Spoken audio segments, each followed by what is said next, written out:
Hello and welcome to Meera's Menopause podcast. I am, as always, I'm always so excited to have my guests on because every time I do a podcast, I learn something new, something more, something really helpful. And my guests are always inspiring, but always give us really practical tips as well. So today I'm hoping that we will be able to navigate the world of parenting along with menopause and going through perimenopause or the stages of menopause and midlife, really, because I think that can be a huge challenge for so many people. So I would love to welcome Anita. Anita, welcome to the podcast. I know we actually kind of didn't quite meet in person, but we nearly met when we were at the festival together, weren't we? Yeah, I think I'm at an advantage really because I get to watch you jumping up and down in your fitness gear quite frequently. So and making me do really hard things. So I feel like I know you really well when actually you don't ever get to see me. So yeah, it's a bit unfair. I mean, just to clarify that, it's because you're part of the Owning Your Menopause app, are you, as well? That's what it is. So Anita gets to watch me exercise, and I rabbit my way all the way through the exercise session because it's just, I find it hard too, and the only way I can get through it is just distract myself by talking. So no, it's lovely that you joined me, and thank you for doing that as well. But Anita, tell the listeners who you are, what you do, kind of a little bit about on a background about yourself so that we can kind of put everything into context and then start getting into the conversation. Yeah, so I'm a parenting speaker and a writer and a coach. My academic background is developmental psychology, so child development. And I've been working with parents for about, well, just over 20 years now. Always makes me feel really old when I say that. But on all aspects of parenting, of children's well-being, children's mental health. And I go into companies in particular to support working parents. So I specialize on working parents. I've written a couple of books. The first one was a positive parenting guide for working parents, and that was for parents with kids up to about the age of 10. And it was really about the reality of trying to parent when actually you're exhausted at the end of the day and you just want the kids to go to bed. And how do we really, show up for them? And then last year I released a book called How to Get Your Teenager Out of Their Bedroom, which was my midlife collision with parenting book, basically. And I kind of figured if I'd been through that, I probably wasn't alone. So I set out to write the book that I'd have loved to have read, but unfortunately wasn't there. No, wow, amazing. Sounds, I mean, it's very inspiring. I think writing books are not easy, and I think when the fact that you've written two is absolutely incredible. And I love that you've been able to share your experiences and your expertise as well with that, and it just reaches so many more people. I think, the thing that strikes me the most is that working with women, as I have done, and also doing workshops and doing all the things that I do in the world of women's health and menopause in particular, is that there is no kind of stereotypical woman of a particular age with the children at a particular stage. It just isn't like that anymore at all. So what I've seen over the years is that there's a real shift. You've got some parents who are in their late 40s, some parents are in the mid 20s, some parents are in the middle of that, in their 30s. So when you are potentially going through your perimenopausal years and then menopause and postmenopause, but particularly what I found is perimenopause, it's almost like these are the people, this is a generation that seems to be dealing with everything that you've said. So, even the younger children, so kind of, babies, toddlers, under 10s, teenagers, adults as well. It just seems to be a mishmash of everyone struggling with everything. But what comes out the most is that the the time when you are going through perimenopause, menopause, and postmenopause, but the stages of menopause, parenting just becomes so much more challenging because you're losing yourself as well. I mean, is that kind of something that you've experienced, or something that you have written about? Or I think definitely there is a collision between perimenopause and menopause and the switch of children into the teenage years as well. And I was utterly ignorant about perimenopause when I was going through it to start with, and really had no idea. And I think a lot of women, it creeps up on them before they're expecting it, and they don't really know that that's what's happening. And when children tip over into that kind of second decade and become teenagers, and they very seldom wait till they're 13 to do that. Often it's kind of 11, 12 when they're starting to behave in that way. The smack in the face of rejection and loss and hurt and the sense of potentially having completely failed because you've put your life, soul, love, energy, everything into your kids for that, however long it is. And then suddenly they turn around and want nothing to do with you whatsoever. Think that your opinion is not only the least important thing in the world, it's actually, ridiculous and ludicrous and to be, scorned. And you've got that sense of, well, what on earth was I doing? Where do I go from here? I've got all these feelings, I've got all these changes. My kids don't even like me anymore. I obviously haven't brought them up very well because they're behaving, really obnoxiously, and that doubt and anxiety, because it's a really anxious time, that kind of, the teenage years especially. And it can be for many women, I think, a real car crash, a real perfect storm in which you've got all the things around perimenopause and menopause going on, and heaped onto that, you might have teenage mental health problems, teenagers who are going through their own emotional problems. You've got all of those hormones, sort of fluctuating and flying around the house. And you're most likely still working. You might be, actually really accelerating your career at that point because you're really going for it. Now the baby years are over. And yeah, I just think we don't talk enough about that collision between perimenopause, menopause, and what goes on in our kids' life and those stages of parenting. We focus on the baby bit, how hard that is. Oh, I've got a newborn. Actually, the research says parents of teens are more stressed than parents of 0 to 2 year olds. yeah. And that doesn't surprise me personally, but it surprised me to see that in the data. It's so interesting because I think most of the listeners who are listening will know I also own a nursery, and that's why we've discussed this as well. And what's so interesting from a personal perspective, firstly, my children were, so I had my children, I say fairly young, but that's not, I had my children in my late 20s. So they're now 30, 31, and 29. So when I was going through that kind of real perimenopause, they were slightly older, but yes, late teens and early 20s. And, that was a struggle as well. But the wording that you're using is really powerful and strong. So you're using things like collision and, yes, I can see that completely. And I think when we take into consideration exactly what's going on with those hormones, that are happening for the woman, for the mum,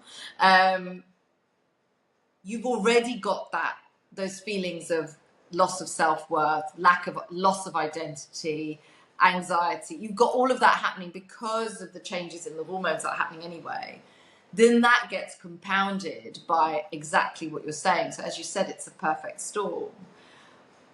But I think the other thing that sort of strikes me as well is you're talking about the baby years and everybody focuses on that. And one thing I say to my parents at nursery when I'm chatting to them about their children and, and I always say, listen, it's not doom and gloom, it's wonderful. But I really want you to understand that when they get into the teenage years, things get a lot harder on a very different level. It's physically very demanding for you now, so your lack of sleep and all of that. That also impacts perimenopause if you're going through it and you've got young children.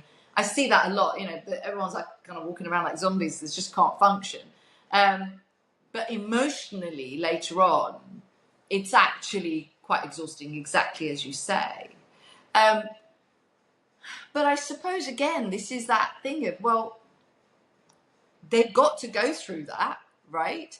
You're also going through that. What's the solution? What do you do? You can't stop one, you can't stop the other. It is kind of happening.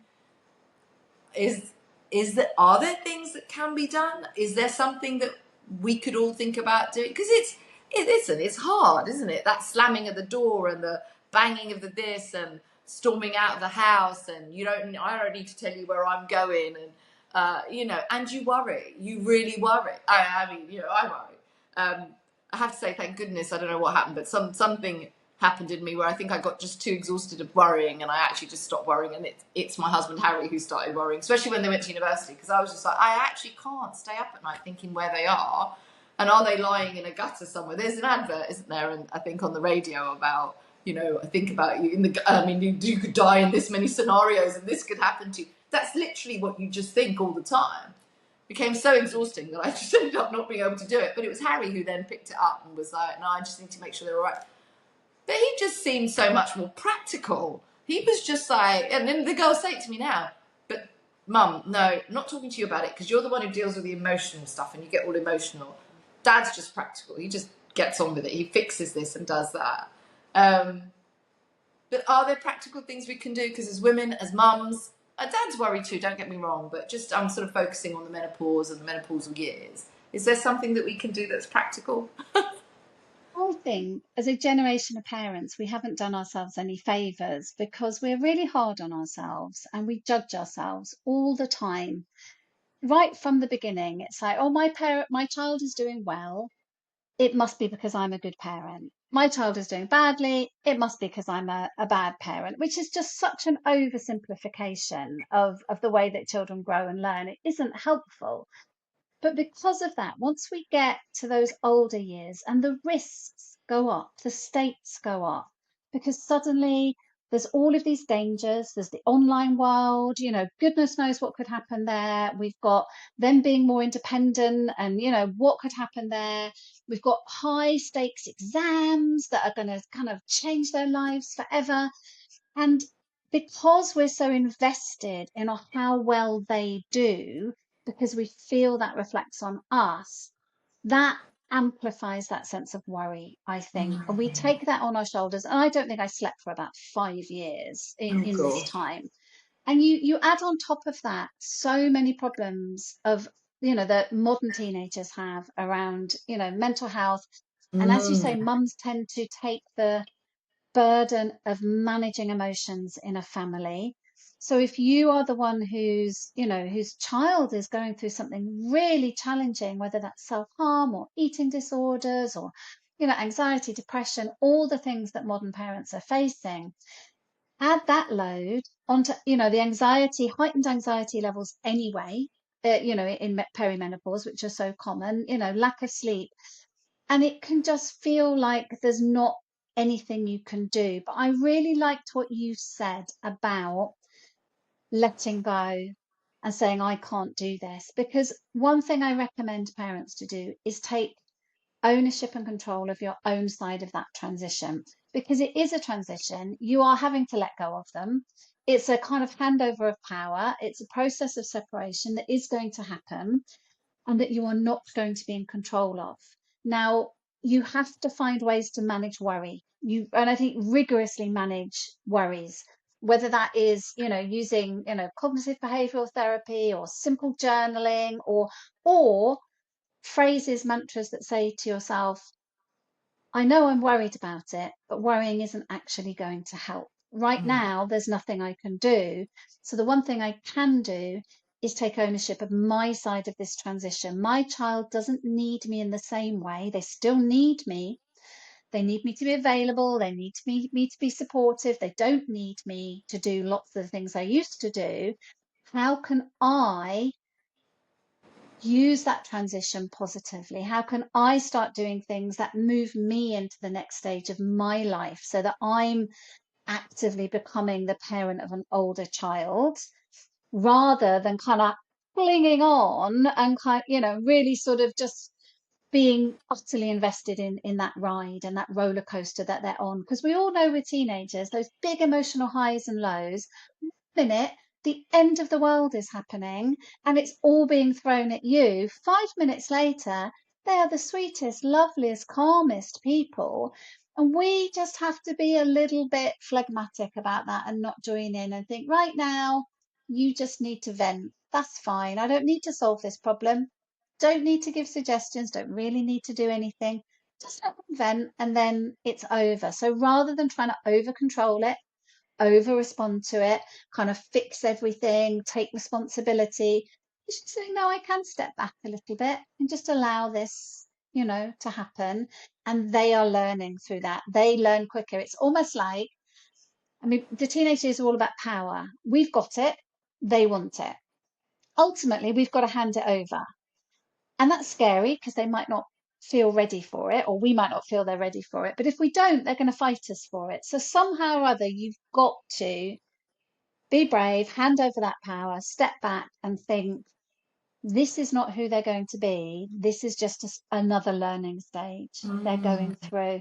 So I think really actually doing a bit of the separation ourselves, yeah. our bit of the separation, rather than just feeling hurt and angry and rejected and saying, yeah, I do feel that way, but that's okay. I can take this little bit of extra space and do something with it. Yeah. That is a big step for parents, because I think there's a lot about parenting when children are younger. You get a lot of support. Literally no one tells you about what suddenly happens to these lovely, as one of my brother always says, oh my God, they were so cute and gorgeous, look at them now. And there's this horrendous sort of monsters that appear, and they're not at all, they're still that same person, but as you said, they're just going through this learning. I think, again, I'm not sure, do you think, the one thing that I've held on to is that there's a couple of things that I've tried really hard in helping myself during navigating this time.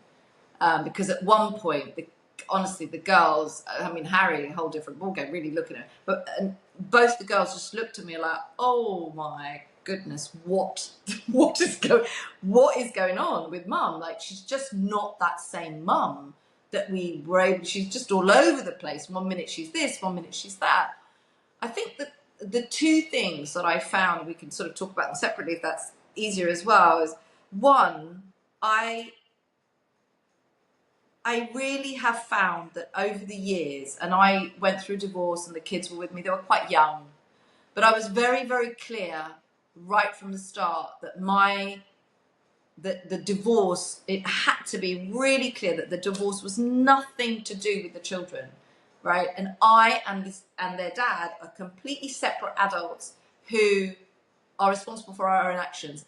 They are not responsible for the fact that we as adults don't get on or whatever it is that's going on.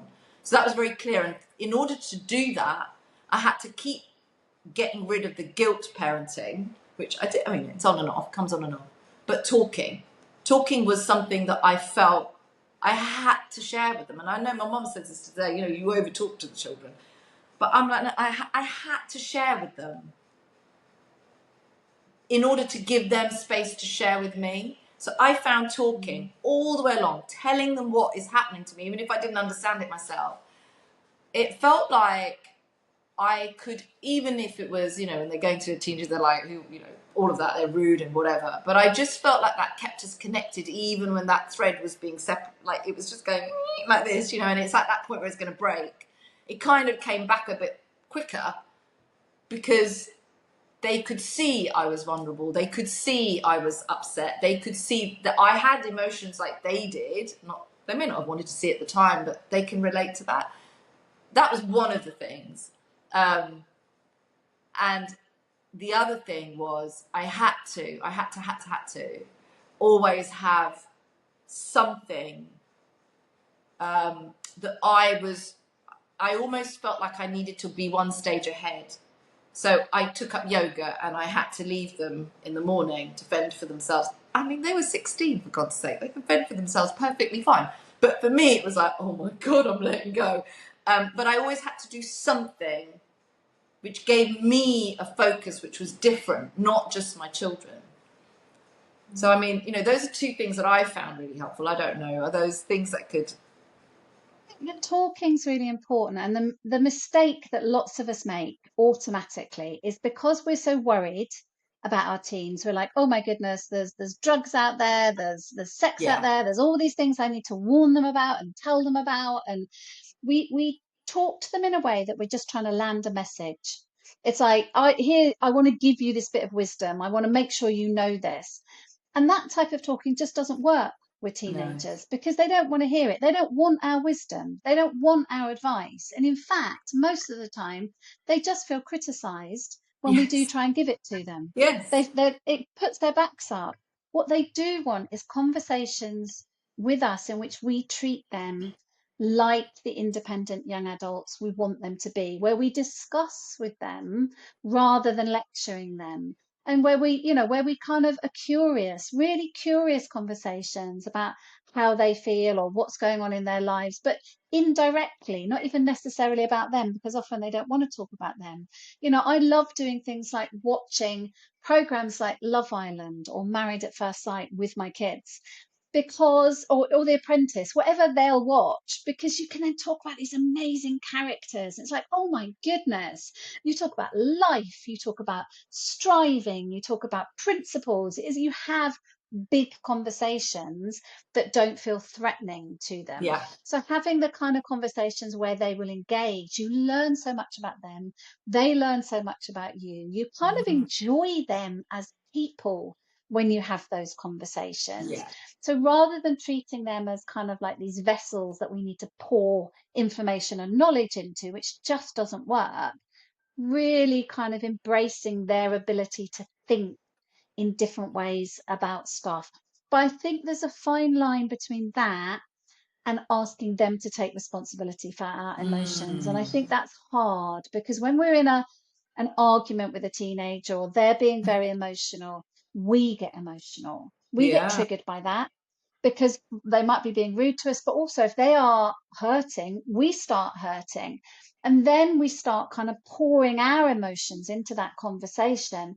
And they just can't bear the weight of that. They're struggling with their own. So it's this really fine balance between being humans with them but not asking them to take To take. responsibility for their impact on us because we need Yes. to deal with that. And Yeah. and if that means getting help with your emotions, absolutely go and do that. If that means going out with friends and having a laugh about how obnoxious your teenager is, do that. But find ways to manage all of that separately Yeah. from them. When you're with them, you kind of you need to just keep a little bit of a handle on it. And if that, or just walk away, just say, look, this conversation is really making me mad. I'm going to walk away. And you think that's not a failure. That is good modeling of how to manage your emotions. That this is what Yeah. we do. We avoid hurting people by removing ourselves when we're angry. So I think, when there's big emotions, it's always better to kind of find ways to de-escalate those Yeah. and think about talking to them when they're the kind of front emotion, the sort of rational part of their brain is in charge, and not trying to talk Yeah. to them when they are emotional, because that doesn't Yeah. work. Yeah. And also like you said, when you're feeling that surge, and sometimes, like I said, in these menopausal years, particularly perimenopause, you often don't have control. You often really don't have control. And then that can be really difficult, can't it? So you've kind of got all of these emotions going on. It is not an easy time in a household where you have got the menopausal years, particularly the perimenopause. I think things sort of calm down a little bit more once you're kind of postmenopausal, because you've, the things settle slightly for most women.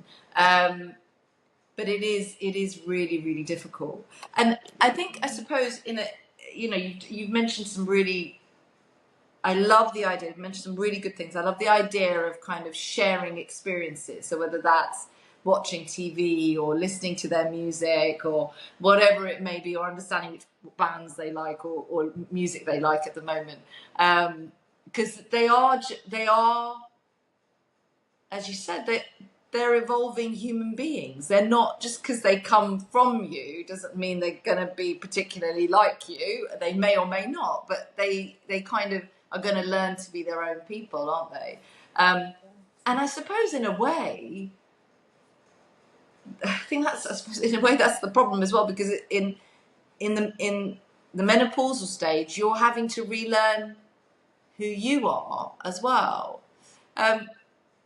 But I think one of the things as well, I think we, like, you do it, I do it, it's the exercise, something that gives you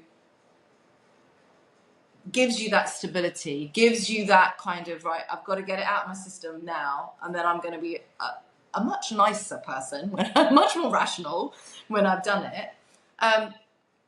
Do you think that for you, on a kind of, for yourself, on with your personal experience, has exercise, what have the things been that have helped you to kind of stay in that rational state, as it were, and not kind of lose it every 5 seconds?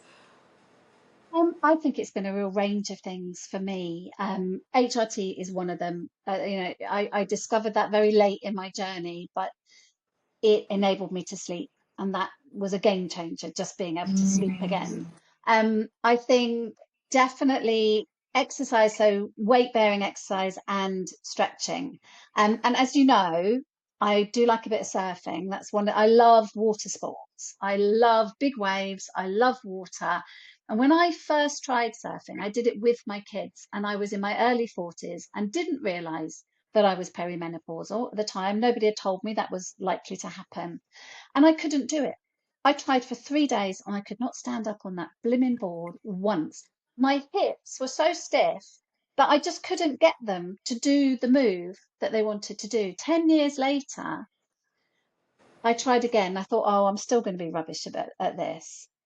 I got up on that board the very first time I tried. And the Wow. difference it made to me was I'd done the yoga, I'd done the weight bearing. I was kind of like in a really different relationship with my body, that I was listening to it, I was nurturing it, taking care of it, aiming to be strong, aiming to be flexible. And I just put a lot of time into that. And that for me was a way of learning to care for myself. The other thing I did was mindfulness and meditation. So I got to the point, because, one of my teens had an acute mental health kind of crisis, and that, unbeknownst to me, completely triggered me. It really triggered my mental health. That went down, in the middle of all of this. You can imagine I've got that going on. I've got, perimenopause going on. I'm really busy at work and I'm trying to deal with this. And I remember speaking to the therapist that I was kind of assigned, and saying that these are all the things that are happening to me. And she said, the way you're feeling is perfectly logical, given everything you've just said. And I just thought, oh, Oh, yeah, such a I'm relief. not failing. I'm not, uh, this is actually a normal, rational, sensible response to everything that's going on. And she just sort of said, maybe just realize that and try and be as kind to yourself as you are yeah. being to the people around you. Because at the moment, that's where all your energy is going. So Mm. for me, I looked at things like, doing some meditation and some mindfulness, and just saying, I can't stretch myself so thin that I'm going to break. It's not going to do, my kids any good. It's not going to do my relationship any good. And it's not going to do me any good. So that little bit of stepping back and of investing in myself and thinking, yeah, I have to look after myself. And I think I probably got to the point where I should have done that earlier. And I go around, honestly, to sort of mums who are in their early 40s saying, oh, could you be perimenopausal? And they look at me with horror on their faces, like, how dare you? That is just way too intimate a thing to say. But I'm just like, I'm just saying it because I was and nobody suggested it. And you might not be, but just put the thought out there, because it might be something to think about. Because I really feel quite strongly that we don't talk enough about how long that process takes, and the early Mm. impact of that, and how it does impact us, mentally, physically, emotionally. The fact that, I remember being referred to a rheumatologist, consultant rheumatologist, twice, the same one. And the first time he'd said there was nothing wrong with me in terms of my joints. There's no arthritis, nothing like that. GP sent me back again. And he said, could you just tell your GP that you're perimenopausal and they should probably think about HRT? And I'm like, could you write that in a letter for me, please? Yeah. Yeah. Be really helpful. Yeah. Because it was like, I just felt like there was this conspiracy of silence around me to not really talk about what might be going on, but taking responsibility, just looking that in the face and saying, right, I am going to have to, I'm not going to be mum in the same way anymore. I'm not going to be the one cooking dinner and, running around. I'm going to be the mum who looks after herself and is there for the things that matter, not shouldering everybody's kind of ups and downs and burdens and mental stuff. So, yeah, a little bit of just managing that and thinking it's not always going to be like this. And it isn't, as you No. said, you've got older kids. Mine are now, sort of, even the youngest is technically a young person now, no longer a teenager. And who they are in those years is not who they become. No. And we just need to remain hopeful and just sometimes just hang on for the ride. Yeah. Yeah. No, you're right. I mean, there's so many wonderful things that and thank you for sharing, because I think, I think there are a lot of people who'd be able to relate to what you've said. And I think finding that space and being kind to yourself is one of the key things, as you've said, that we can do. And allowing that space for yourself. And you're right, it sometimes, and it's I think you've given some really practical bits of information and practical tips on how to kind of manage this time as well, which I think has just been so useful. I think listening to you, it's almost like it's reassuring in a way, because it's like I'm not alone. There are so many women and families who are going through so many similar things. And I think remaining hopeful is definitely key, is definitely up there. As we kind of approach the end, Anita, of our chat, which is such a shame because I could literally sit here and chat to you forever. I've got so many questions. But I'm also aware that I do I try and keep my podcasts as not as short as possible, but about roughly 30 minutes. And the reason for that is because I just don't have the concentration when I'm listening to it. When I see a podcast, which is about an hour and a half, I'm like, oh, forget that. It's not going to happen. I just don't have the concentration. So I love short kind of bursts, and I get the information I need and I write it down. So I sort of was hoping to replicate that. But the one thing that I do ask all my guests, and you have shared so many, so it could be one of those that we kind of draw back on, but something that has really helped you that you would be happy to share with the listeners, and something perhaps they can implement, just one of those things that you think, right, I'm going to start that next week, or I'm going to start that tomorrow. I think for me, the big lesson that I learned when it came to parenting teens, and I talk about it in my book, is prioritize relationship over principle. When we stand on principle with our teenagers about the fact that, yes, they should have done the washing up, or they should have done their homework, or they shouldn't have done that thing, we get drawn into a lot of conflict. If you're in that situation and you've got a choice, prioritizing relationship, doing the small things that maintain and build relationship. Let's say your teenager walks into the kitchen, you're sitting there, maybe you're on your laptop doing whatever. They walk into the kitchen, they open the fridge to raid it, because that's what teens do. You've got a choice. You can either use that moment to jump on them for everything they haven't done. Have you done your homework? Have you tidied your room? Have you done this? Don't forget that. Or you could use that moment to build a little bit of rapport and relationship. It might be a smile, it might be a joke. Who knows? Oh, she says with her, do you think your ears change shape when you go through menopause? Yeah, Because mine fall definitely. out all the Everything time. changes shape. Everything, your ears, your teeth, it all changes. It all changes, If Anita. you weren't watching that, that was my headphone falling out, my earbud falling out. yeah, so just making sure that you use those moments positively, not just to kind of jump on things, because that little bit of relationship, whatever they're going through, whatever you're going through, that quality of relationship, just investing in that, that will see you through those years so much more than whether or not they did or didn't do one particular thing. I think that's my really big piece of advice is when you're faced with that choice, relationship first, always. And it helps you and it helps them. I love that. I love that so much, because I think I can name moments in my life where I have put duty or whatever it is, or whatever society or community feels that we should be doing, or children should be doing, over what I've actually looked at my children and based the decision on my children, and they've always been a mistake, always. And every time I have made a decision based on my children and our family dynamics, it's always worked really, really well. So yeah, I think you're just so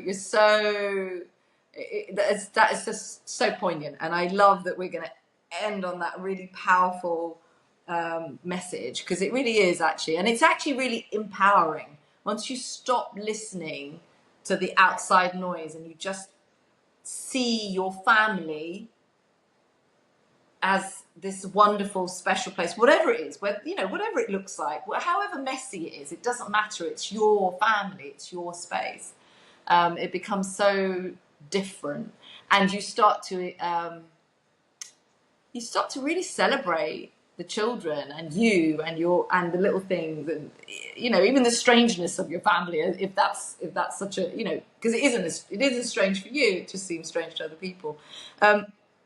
Anita, I'd love you to share how people can find you, how people can get in touch with you if they'd like to, but also about any of the work that you're doing. So your books for sure, please. And I think this is, as I said, I think we're going to chat again. I'd love you to come and have a chat with our parents at nursery as well. But, it's been so insightful and reassuring as well, chatting with you. So I need to share where we can get a hold of you. How do we know how to kind of find you? I have a website, so that's anitacleare.co.uk. If you've got teenagers, the book is called How to Get Your Teenager Out of Their Bedroom, available at all good book retailers. My first book for those parents who've got younger ones is The Work Parent Switch. That's what that's called. I do write a blog, so I write an advice blog, which is on my website, and you can sign up for newsletters. I don't send them out more than once a month. I really don't have time, so I'm not going to invade anybody's kind of inbox too often. And of course, I'm on social media, so Instagram, Facebook, LinkedIn, all of those. What It'd are be you on lovely. Instagram? Sorry, what's your handle? Anita, it's Anita Cleare _parenting on Perfect. Instagram. Thank you. Thank Yeah, you. so come and join in. I share lots and lots of really valuable information. Yeah. So there should be something for everyone. Oh, thank you. So, I mean, just before I say goodbye, I just want to say for everyone listening, if you have enjoyed the episode, please do listen to the others, because there are lots more. But also, please like and share with friends and colleagues and family. And if there is anything that you would like to have covered, you'd like me to talk about, or any guests that you'd like me to have on, just let me know, and I would love to make this a space that's valuable for all of you as well. And I would like to end by saying thank you to Anita. Thank you so much for joining me. It's been such a pleasure. A real joy to have chatted to you and seen you in person now. Now that if I see your name pop up on any of the exercise sessions, I know who it is. But thank you so much for joining me today. Oh, thanks for having me, Meera.